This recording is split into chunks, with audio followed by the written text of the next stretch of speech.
আপনারা এই শহীদকে ভুলে যান না, এই শহীদকে ভুলে যান না। আমরা কি চেয়েছি? শহীদদের সম্মান, শহীদদের মর্যাদা, শহীদদের তালিকা। আমরা কোনো এমপি হতে চাই নাই, আমরা কোনো মন্ত্রী হতে চাই নাই। আগামীতে যারা সংসদে যাবেন, শপথ গ্রহণ করবেন, আমি আপনাদের কাছে অনুরোধ করে বলি, আহত এবং শহীদ পরিবার একজন করে মেম্বার সেই সময় যদি উপস্থিত থাকে শপথ গ্রহণের সময়। সারা জাতি চেয়েছিল 5ই আগস্ট জুলাই ঘোষণাপত্র দিবেন। সেদিনে 5ই আগস্ট এই হাসিনার ছাত্রলীগ, আওয়ামী লীগ, যুবলীগ, ছাত্রলীগ আমার সন্তানদের উপরে কিভাবে নির্বিচারে গুলি করেছিল এটা যাত্রাবাড়ির ফুটেজ দেখেন। এই হানিফ ফেরাইবার সাক্ষী, যাত্রাবাড়ি থানার সাক্ষী। তাই আপনার মাধ্যমে আমি স্যারের কাছে বলতে চাই, এই ডাক্তার ইউসুফ জুলাই ঘোষণাপত্র দিতে পারে নাই।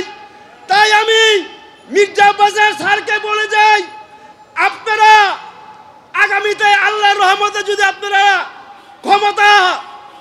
ক্ষমতা যদি আসেন, নির্বাচিত হন, তাহলে শহীদ যে ঘোষণাপত্র দেওয়া উচিত ছিল সেটা আপনারা এটা ঘোষণা করবেন।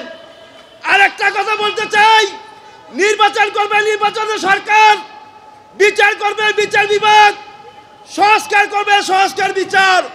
আমরা 3টা জিনিস একভাবে চেয়েছিলাম, আমরা কে পেয়েছি? আমার সন্তানকে ফিরিয়ে দেন। কে দিবেন আমার সন্তানকে ফিরিয়ে? কেউ দিতে পারবেন না। ইলেকট্রা এয়ার কন্ডিশনার কম বিদ্যুৎ খরচে দেবে অধিক শীতলতা আর সেভিংসও হয়ে যাবে। তাই এই দেশ আমাদের সন্তানরা মুক্ত করে দিয়েছিলেন, তাদেরকে কোনো আশা ভরসা ছিল না। একটাই দাবি ছিল, মুক্ত আকাশে চলবো, মুক্ত বাতাসে চলবো, ন্যায় নীতিভাবে চলবো। আগামীতে যারা সংসদে যাবেন, শপথ গ্রহণ করবেন, আমি আপনাদের কাছে অনুরোধ করে বলি, আহত এবং শহীদ পরিবার একজন করে মেম্বার সেই সময় যদি উপস্থিত থাকে শপথ গ্রহণের সময়। আরেকটা কথা বলে যাই, আগামীতে সূর্য আল্লাহ পাক কাদেরকে নির্বাচন করেছেন, আপনারা এই শহীদকে ভুলে যান না, এই শহীদকে ভুলে যান না। আমরা কি চেয়েছি? শহীদদের সম্মান, শহীদদের মর্যাদা, শহীদদের তালিকা। আমরা কোনো এমপি হতে চাই নাই, আমরা কোনো মন্ত্রী হতে চাই নাই। আমার সন্তানরা জীবন দিয়ে গেছেন, রক্তের বন্যা, যাত্রাবাড়ির দাগ শুকে নাই। তাই চেয়েছিলাম আমাদের সন্তানদের স্বীকৃতি, বিচার, সংস্কার, জুলাই ঘোষণাপত্র। আসসালামু আলাইকুম ওয়া রাহমাতুল্লাহি ওয়া বারাকাতুহু।